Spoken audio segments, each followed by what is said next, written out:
ইরানে গত এক মাসে মার্কিন বিমান হামলায় অন্তত ৫০ জন নিহত হয়েছেন বলে তেহরানের পক্ষ থেকে আনুষ্ঠানিকভাবে দাবি করা হয়েছে।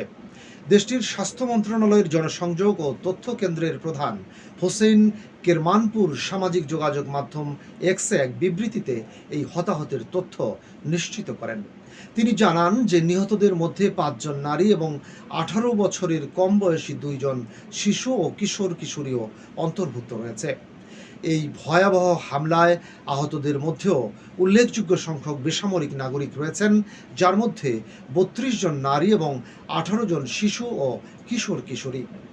বর্তমানে মধ্যপ্রাচ্যের রণক্ষেত্রে উত্তেজনা নতুন করে চরম আকার ধারণ করেছে, যেখানে পরাশক্তি যুক্তরাষ্ট্র ও ইরান একে অপরের উপর সামরিক হামলা অব্যাহত রেখেছে। দুই দেশের মধ্যকার এই রক্তক্ষয়ী সংঘাত ও যুদ্ধ চিরতরে শেষ করতে এবং একটি স্থায়ী শান্তি চুক্তিতে পৌঁছানোর লক্ষ্যে আন্তর্জাতিক স্তরে বড় উদ্যোগ নেওয়া হয়েছিল। এরই ধারাবাহিকতায় গত জুন মাসে প্রতিবেশী পাকিস্তানের মধ্যস্থতায় উভয় দেশের মধ্যে একটি গুরুত্বপূর্ণ দ্বিপাক্ষিক সমঝোতা স্মারকও স্বাক্ষরিত হয়। তবে সেই সমঝোতা স্মারক স্বাক্ষরিত হওয়া সত্ত্বেও মাটিতে দুই দেশের সামরিক সংঘাত কমার বদলে দিন দিন তা আরও মারাত্মকভাবে বৃদ্ধি পাচ্ছে।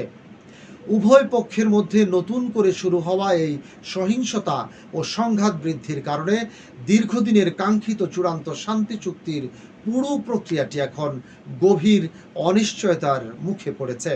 সব মিলিয়ে এই অনাকাঙ্ক্ষিত বেসামরিক হতাহতের ঘটনা মধ্যপ্রাচ্যের ভূ রাজনীতিকে আরও দীর্ঘস্থায়ী অস্থিরতা ও মানবিক সংকটের দিকে ঠেলে দিচ্ছে বলে মনে করছেন আন্তর্জাতিক বিশ্লেষকরা।